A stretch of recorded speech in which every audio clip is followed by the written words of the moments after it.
Hello everyone welcome back to my channel आमी देवी और हमारे छोट्ट परिवारे तुम्हारे सबाइके अनेक वेलकम और अनेक भालोबासा जानिए शुरू करছি আমার আজকের এই ভিডিওটা। তো এখন ঘড়িতে বাজে মোটামুটি ওই 8টা সাড়ে 8টার মতো আর এখন থেকে আমি তোমাদেরকে সাথে নিয়ে আমার আজকের এই ভিডিওটা স্টার্ট করছি। আই হোপ যে আমার আজকের এই ভিডিওটা তোমাদের একটু হলেও ভালো লাগবে। তবে এই ভিডিওটাতে লাস্ট অবধি তোমরা আমার সাথে থাকবে, আমার ভিডিওটা একটু ফুল ওয়াচ করবে। আর তোমরা সবাই কেমন আছো তো জানি না, আশা করছি সবাই খুব ভালো আছো আর আমরা মোটামুটি ভালোই আছি। আর দেখো তোমাদেরকে বলছি যে আমরা ভালো আছি, বাট এই গরমে কি ভালো থাকা যায় বলো? তেমনটা ভালো নেই কিন্তু, শুধু গরমের কারণে। দেখো কাল রাতে কিন্তু একদমই ঘুম হয়নি, ঘুম ধরতে ধরতে মোটামুটি 2:30-3টে মতো বেজে গেছে। ঘুমিয়েছিলাম ঠিক টাইমে কিন্তু একদমই ঘুম ধরছিল না, মানে এত গরম। ঠিক আছে কারেন্ট আছে, বাট এত গরমে এগুলো ফ্যানের হাওয়া কিছুই লাগছিল না গায়ে। তারপর কি হয়েছে জানো তো, ওই যখন 2:30-3টে মতো বাজে তখন ওই বিছানা থেকে নিচে নেমে মানে ওই টাইলসের উপরে একটু শুয়েছিলাম। তারপর ওই 2-3টে বাজে তখন মোটামুটি ঘুমটা ধরেছে। আর কি হলো বলো তো, সকালবেলা যথারীতি ঘুম থেকে উঠতে উঠতে কিন্তু অনেকটাই লেট হয়ে গেল। কারণ কি, ওই যে লেট করে ঘুম ধরেছে তাই বলে একটু লেট হয়ে গেল ঘুম থেকে উঠতে উঠতে। আর তারপর তো দেখলেই আমি ঘুম থেকে উঠি তাড়াহুড়ো করে বাস ড্রেসটা চেঞ্জ করে তারপর এদিকে রান্নাবান্নাটা প্রথমে সেরে নিলাম।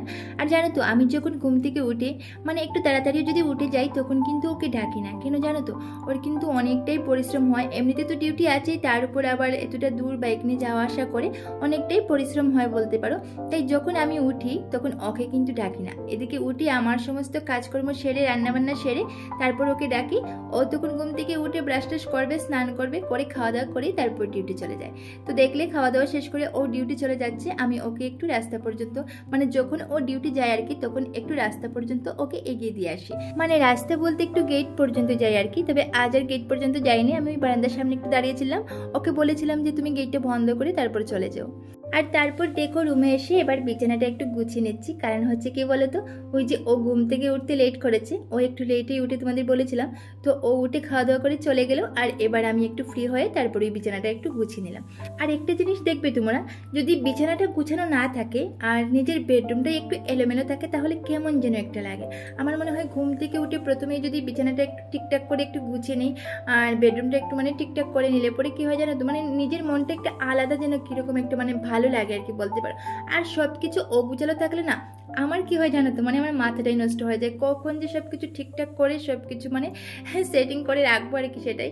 তো দেখো ও যখন উঠতে লেট করে আমার কিছুই করার নেই, ও যখন উঠে তারপরে আমি মানে বিছানাটা একটু ঠিকঠাক করি আর কি।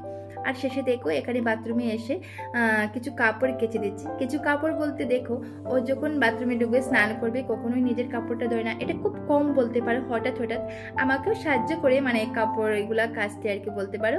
তবে হঠাৎ হঠাৎ সব সময় না।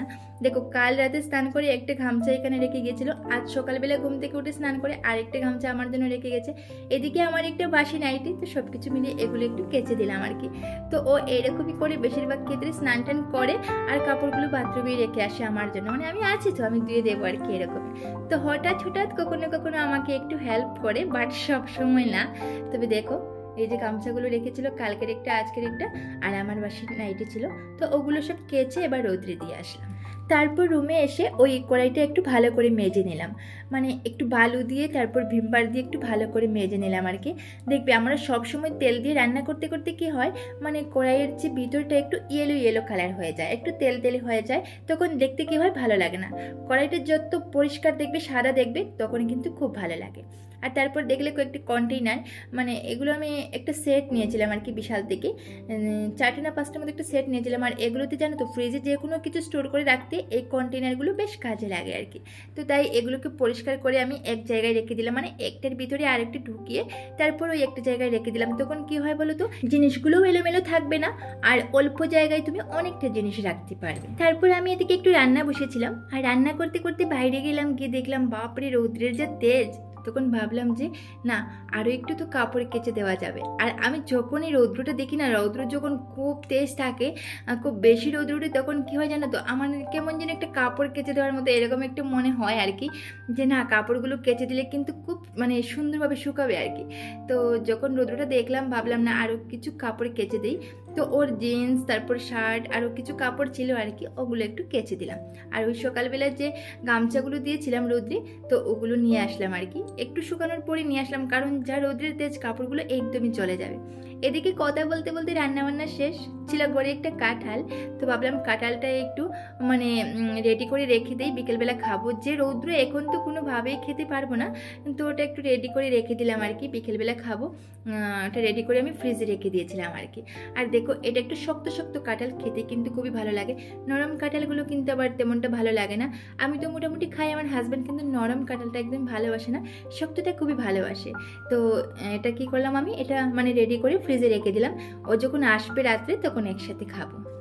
আর এদিকে তো দেখলেই আমার দুপুরে রান্না পুরো কমপ্লিট। তো দুপুরে আমি রান্না করছিলাম ওই যে শাক ভাজি করেছিলাম, আর তোমরা তো দেখলেই আমি কয়েক পিস কুমড় বড়া করেছিলাম, আর ছিল ওই কোয়াশ দিয়ে আলু দিয়ে মাছের মাথা দিয়ে, ওই যে কাতলা মাছের মাথা, আর সাথে মাছও ছিল 2-3 পিস, ওগুলো দিয়েছিলাম।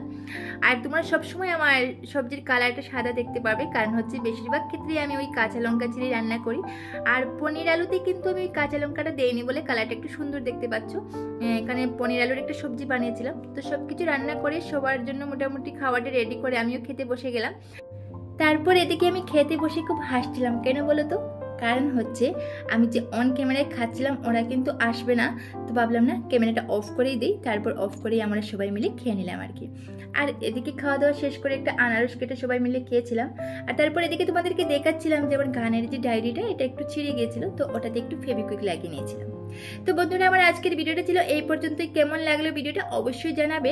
আর খুব তাড়াতাড়ি ফিরছি কিন্তু আরো একটা নতুন ভিডিওর সাথে। ততক্ষণে তোমরা সবাই খুব ভালো থাকো, সুস্থ থাকো, আর তোমাদের পরিবারের সকলকে নিয়ে ভালো